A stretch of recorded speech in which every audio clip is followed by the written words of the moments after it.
अब डॉक्टर असद साहब के पास आएंगे।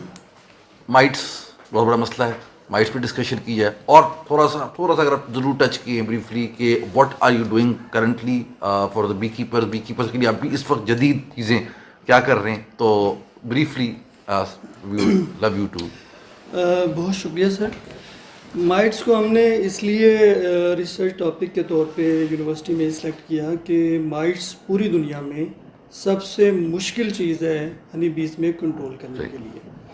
रीज़न ये है कि इसकी फ़ीमेल बहुत वाइज होती है और जब ये लार्वा 5 दिन का होता है वो उसमें एंटर हो जाती है। एक आध दिन के बाद उसमें कैपिंग हो जाती है और जब कैपिंग हो जाए तो ठीक 5 दिन के बाद वो पहला अंडा देती है और उसके बाद फिर आफ्टर एवरी 30 आवर्स वो एक एग जो है ना उसमें कर देती है। तो इस तरह से ये है कि ये जो माइट है 3 से 4 फीमेल्स और 1 से 2 मेल बच्चे देती है। अब ये जो मेल बच्चा है ये 5 से 6 दिन में बालिग हो जाते हैं और जो फीमेल बच्चा है वो 7 से 8 दिन में बालिग हो जाता है। बालिग होने के अगले दिन इनका मिलाप हो जाता है और उसके बाद फिर आफ्टर 1 और 2 डेज़ वो सुराख करके वहाँ से निकल जाती है और किसी और बालिग मक्खी के ऊपर जाके बैठ जाती है। उसके बाद जैसे ही उसको 5 दिन का लार्वा मिलता है तो वो फिर दोबारा से एंटर हो जाती है। इट्स मीन्स 1 से 6 हुए और फिर आगे 6 में से 4 फीमेल्स हैं, 4 से फिर आगे 4 गुना और बढ़ जाएंगे, फिर और 4 गुना बढ़ जाएंगे। तो इट्स मीन्स कि ये बहुत तेज़ी के साथ 15 से 16 दिन के अंदर इसकी अगली जनरेशन आ जाती है। तो ये बहुत ही मुश्किल पेस्ट है कंट्रोल करने के लिए। पहली बात तो ये जहन में रखनी चाहिए। दूसरी बात ये जहन में रखनी चाहिए कि हमारे यहाँ ये पूरे जितनी भी कॉलोनीज़ हैं सारी की सारी कॉलोनीज़ या तो उनमें माइट हैं या फिर आ जाएंगी। ऐसा नहीं हो सकता कि हम कहें कि हमारी कॉलोनीज़ माइट फ्री हैं। सो इसका मतलब ये है कि हमें इसके लिए कंटिन्यूस मॉनिटरिंग सिस्टम जो है माइट की पॉपुलेशन के लिए वो अडॉप्ट करना चाहिए। हमने इसके ऊपर एक एमएससी स्टूडेंट की रिसर्च भी की। उसमें गैप हमने ये देखा कि जितने भी माइट की मॉनिटरिंग के हमारे पास मेथड्स हैं वो थोड़े से मुश्किल हैं। ईथर रोल मेथड भी है, अल्कोहल वाश मेथड भी है और स्टिक की बोर्ड जो है वो भी है, लेकिन उसके लिए ख़ास किस्म के बॉक्सेस चाहिए और एथानॉल जो है वो लोग बी कीपर्स रख नहीं सकते। ईथर भी थोड़ा सा मुश्किल है। तो हमने फिर इसके ऊपर रिसर्च किया। हमने ये देखा कि एक साइंसदान है एलिस एमडी, उन्होंने 2000 के अंदर नब्रास्का यूनिवर्सिटी से एक शुगर रोल मेथड रिपोर्ट किया है। फिर जब हमने उसका थोड़ा सा और रिव्यू किया तो हमने देखा कि मिनीसोटा यूनिवर्सिटी से डॉक्टर मार्ला स्पाइवक हैं, उन्होंने इसके ऊपर बड़ा अच्छा खासा काम किया है और इसकी पूरी मेथडोलॉजी जो है वो लोगों के सामने पोस्टर्स की शक्ल में भी पेश कर दी है। तो इसलिए बी कीपर्स को हम यहाँ पे ये मैसेज देना चाहते हैं कि जनाब आप साल में 4 दफ़ा मॉनिटरिंग ज़रूर करें। एक अर्ली स्प्रिंग में और एक आप पीक सीज़न में और एक डेथ पीरियड में जून के अंदर और एक जब आप हनी हार्वेस्ट कर लें बेरी का और उसके 8 से 10 दिन के बाद। ये 4 दिन जो आपकी सीजन्स हैं इनमें आपने माइट की मॉनिटरिंग ज़रूर करनी है। नंबर 2 ये है कि आप हर 5वीं कॉलोनी की मॉनिटरिंग करेंगे। अगर आपके पास 5 कॉलोनी है तो आप 1 की मॉनिटरिंग करेंगे, अगर 10 है तो आप 2 की करेंगे। तो एक तो इसको आप जहन में रखिए। दूसरा शुगर रोल मेथड जो है ये आपको 90 से लेकर 95% तक आप इससे मक्खियों से माइट्स को अलहदा कर सकते हैं। अच्छा, ये बड़ा आसान तरीका है कि आप एक कोई भी डिब्बा ले लें और उसके अंदर 300 मक्खियाँ डाल दें। 300 मक्खियाँ डालने के बाद 1 से 2 चम्मच आप बिल्कुल उसी दिन जो आपने फ्रेश शुगर को ग्राइंड किया है जिसमें मॉइस्चर वगैरह ना हो आप वो डाल दें। अगर मॉइस्चर वाली शुगर होगी तो उससे शुगर जो है वो मक्खियों के साथ चिमट जाएगी, अलहदा से माइट नहीं होगी। उसके बाद आपने उसमें जब 1 से 2 चम्मच डाल दिए शुगर के, फिर आपने उसको 2 से 3 मिनट तक रोल करना है। अच्छी तरह रोल कर लें ताकि चीनी जो है उनकी बॉडी के साथ अच्छी तरह मिक्सअप हो जाए। फिर आपने उनको 3 मिनट तक जो है ना छोड़ देना है सो दैट वो अपने पर को हिलाएं, अपनी टांगों को हिलाएं, एक दूसरे के साथ ग्रूमिंग करें और ग्रूमिंग के साथ वो ये होगा कि माइट्स भी अलहदा होगी उनकी बॉडी से और शुगर भी अलहदा हो जाएगी। अच्छा, अब मैं इस चीज़ को और अच्छा उसके बाद आपने उसको नीचे किसी कागज़ के ऊपर, क्योंकि आपने इसके ऊपर एक ढक्कन लगाना है जिसके ऊपर जाली हो, जाली से मक्खियाँ ना निकलें लेकिन चीनी निकल जाए, तो उसके लिए 8 नंबर मैश जो है वो सजेस्टेड है। अच्छा, अब ये है कि आपने जब एक दफ़ा चीनी निकाल दी, फिर आपने 1 से 2 चम्मच दोबारा डाल देने हैं और 1 से 2 मिनट तक आपने दोबारा से उसको रोल कर देना है और 3 मिनट तक आपने उसको दोबारा से फिर रख देना है। अगर कोई माइट रह भी गई हैं तो वो अलहदा आ जाएं। अब जब आपके पास ये माइट आ गई, तो अगर तो आपका पीक सीज़न जा रहा है और मक्खियाँ तगड़ी हैं और उस सीज़न में आप इसका ETL रख लेंगे 3%। ठीक है जी, अगर 300 में 9 माइट्स आ गई हैं तो इसका मतलब है कि कॉलोनी को ट्रीटमेंट की ज़रूरत है। लेकिन अगर डेथ पीरियड है, खुराक कम है और अगर कॉलोनी वीक है, तो उस पीरियड में आप इसकी जो ETL रखेंगे, जिसको इकोनॉमिक थ्रेशोल्ड लेवल कहते हैं, ऐसा लेवल कि जहाँ पे ट्रीटमेंट जो है ज़रूरी हो जाती है, आप फिर इसको 2% रख देंगे। यानी अगर 300 में से आप 6 माइट्स अलहदा करने में कामयाब हो गए हैं, तो फिर आपको ज़रूरी है कि आप इसकी ट्रीटमेंट करें। तो एक तो सर मैं ये मैसेज देता हूँ अपने सारे बी कीपर्स को कि ये इंटरनेशनली रिकमेंडेड तरीका है शुगर रोल मेथड, इसको आप अडॉप्ट करें और अगर आप सीखना चाहें तो हमारी यूनिवर्सिटी और ये लैब जो है ना उसके लिए हाजिर है। अच्छा, अब ये कि हमने जब आइडेंटिफाई कर लिया कि माइट्स जो है ना वो आ गई हैं, तो हमें ये भी देखना पड़ता है बाज़-औक़ात कि विजुअली बाज़-औक़ात बी कीपर्स को पता नहीं चलता कि माइट हैं कि नहीं, तो वो सिम्टम्स बड़ी ज़रूरी हैं उनको सामने रखना। चंद एक सिम्टम्स ये हैं कि जो कैपिंग होती है उनमें सुराख होते हैं, या हमें ऐसी बीज नज़र आती हैं कि जिनके एब्डोमेन छोटे होते हैं, जिनके विंग्स जो हैं वो डिफॉर्म होते हैं, या जिनकी टांगें जो हैं वो टूटी हुई होती हैं। तो हमें ये क्रॉल कर रही होती हैं, या तो ये कॉम के ऊपर क्रॉल कर रही होती हैं, या बी एंट्रेंस जो है ग्राउंड के सामने वो क्रॉल कर रही होती हैं, या मक्खियाँ ऐसे लार्वे और प्यूपे जो कि इन्फेस्टेड होते हैं उनको वहाँ से निकाल के रख रही होती हैं। तो या फिर अगर हम प्यूपा निकालें तो उस प्यूपे के अंदर हमें देखें तो उसके ऊपर स्पॉट नज़र आएंगे जो कि डार्क रेड कलर के या पेल स्पॉट्स में, क्योंकि प्यूपा वाइट होता है।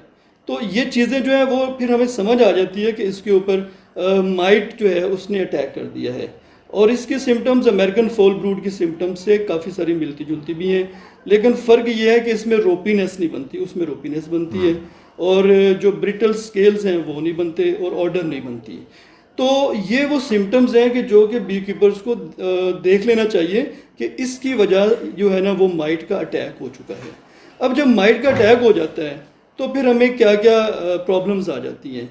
माइट के अटैक की वजह से जो डिफॉर्म्ड मक्खियाँ हैं, जिनके वेट कम होता है, अब उनके अंदर बिहेवियर में प्रॉब्लम आ जाती है, उनकी ओरिएंटेशन जो है वो ठीक नहीं रहती, किसी कॉलोनी से निकलेंगी और वापस किसी और कॉलोनी में चली जाएंगी।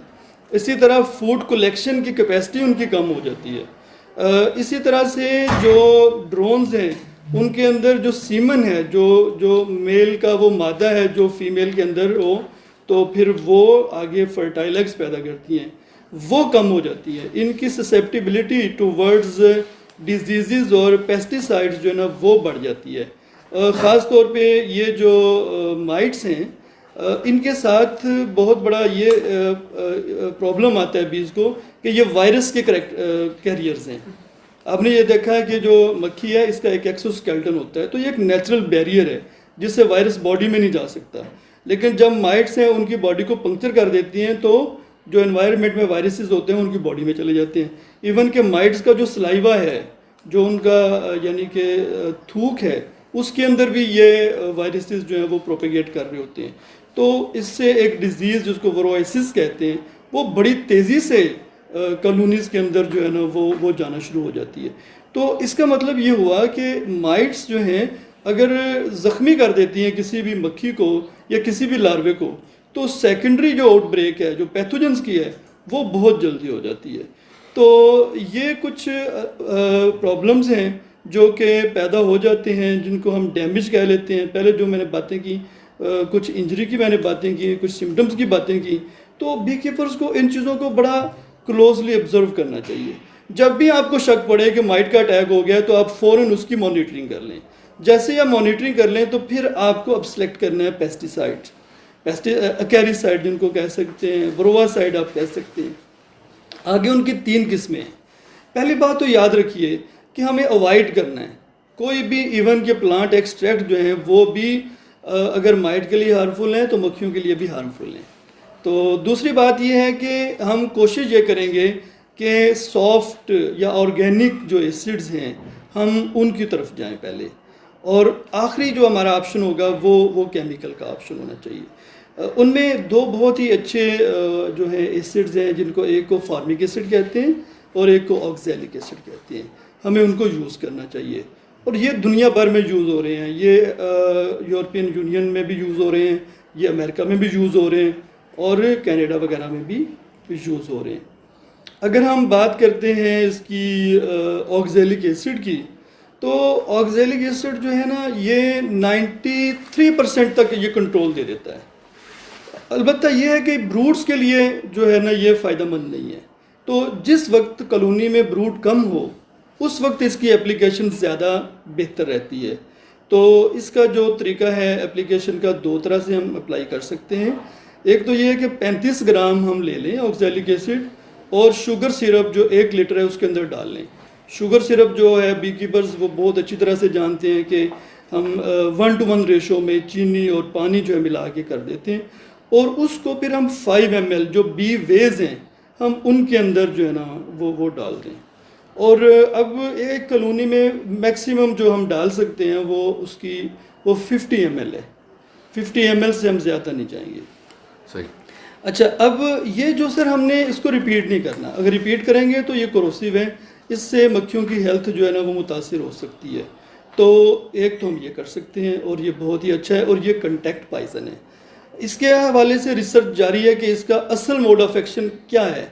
अलबत्ता जो मुख्तलिफ साइंसदानों ने हमारे पास रिसर्चेस दी हैं, बेसिकली ये कंटैक्ट पॉइजन है और ये समझा जाता है कि जो माइट्स की पाँव हैं उनमें पैड होते हैं, वहाँ से ये उसमें दाखिल होते हैं और ब्लड स्ट्रीम में चले जाते हैं और ब्लड स्ट्रीम में जाके वहाँ पे ये अपने पॉइजनस इफ़ेक्ट्स डालते हैं और उसकी वजह से मक्खियाँ जो है ना वो मर जाती हैं।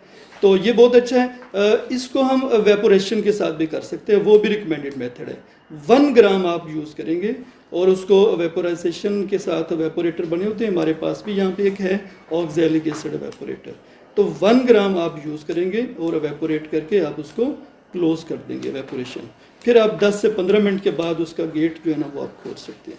दूसरा जो है वो भी बहुत ही अच्छा है जो एसिड ऑर्गेनिक एसिड है, that is formic acid. Formic acid जो है नेचुरली हमारे जो एंट्स हैं उनमें भी मौजूद होता है।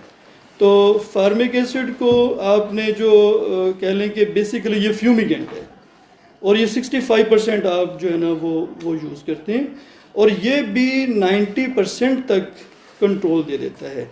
इसके लिए लिमिटेशन आपने ये याद रखनी है कि 12 सेंटीग्रेड से लेके 25 सेंटीग्रेड वो टेम्परेचर है जो इसके लिए आइडियल है। तो इस टेम्परेचर से अगर रेंज बाहर जा रही है तो फिर इस कैरिसाइड को आप यूज़ ना कीजिएगा, इसके साथ फिर बहुत सारे इश्यूज आ सकते हैं। तो अब इसको यूज़ कितना करना है?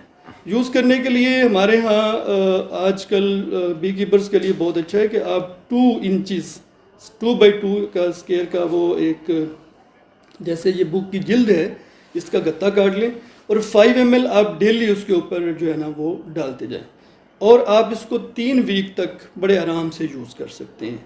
3 वीक तक आप यूज़ कर सकते हैं।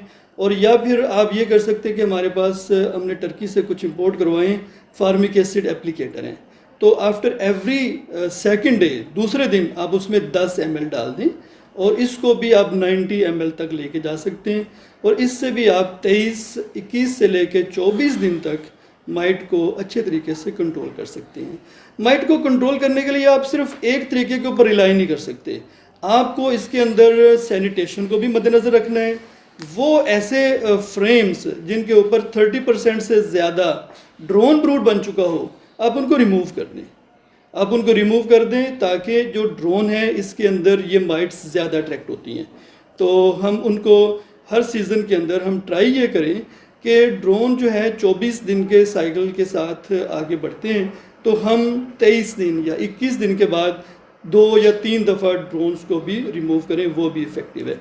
एक और भी बहुत अच्छी प्रैक्टिस है जिसमें कहते हैं ब्रूड इंटरप्शन। ब्रूड की हम इंटरप्शन कर देते हैं मुख्तलिफ तरीके से। या तो हम 1 से 2 वीक के लिए क्वीन को केज कर देते हैं, उससे ब्रूड बनने का साइकिल इंटरप्ट हो जाता है। या फिर हम कॉलोनी को डिवाइड कर देते हैं। डिवाइड जब करते हैं तो नई क्वीन जब बनती है 16 दिन में नई क्वीन इमर्ज होती है, फिर उसकी मेटिंग होनी है और एग लेइंग होनी है, इसमें भी 12 से 13 दिन लग जाते हैं। तो 1 महीने का एक वक्फा जो आ जाता है ब्रूड के साइकिल में, वो उसकी वजह से माइट्स, चूँकि आपने ये मैंने पहले गुजारिश कर चुका हूँ कि ये 5 दिन के लार्वे के अंदर दाखिल होती हैं और आगे मल्टीप्लाई होती हैं, तो हम उनका साइकिल तोड़ सकते हैं। तीसरा एक और भी ऑप्शन है कि हम अच्छे स्टॉक से क्वीनें लें और रीक्वीनिंग कर दें। जो रीक्वीनिंग है वो भी एक बहुत अच्छा ऑप्शन है कि हम रेजिस्टेंट स्टॉक से करें, ताकि जो मक्खियाँ पैदा हों। दुनिया के अंदर बहुत सारी यूनिवर्सिटी ने, अभी मैं परड्यू यूनिवर्सिटी का देख रहा था कि 20 साल की रिसर्च के बाद उन्होंने माइट बाइटिंग बीज डेवलप कर लिए हैं। तो ये भी एक बहुत वायबल मेथड है, जिनको हम इंटीग्रेटेड मेथड के साथ, इंटीग्रेटेड अप्रोच के साथ मुख्तलिफ सीजन में यूज़ कर सकते हैं। जो आखिरी बात यह है कि हमारे पास स्ट्रिप्स हैं 2 तरह की, एक फ्लूवेलिनेट है और एक फ्लूमेथ्रिन है। तो एक बात ये याद रखिएगा कि वो स्ट्रिप्स आप यूज़ करें जो बिल्कुल आप रिलायबल सोर्स से आपको मिले।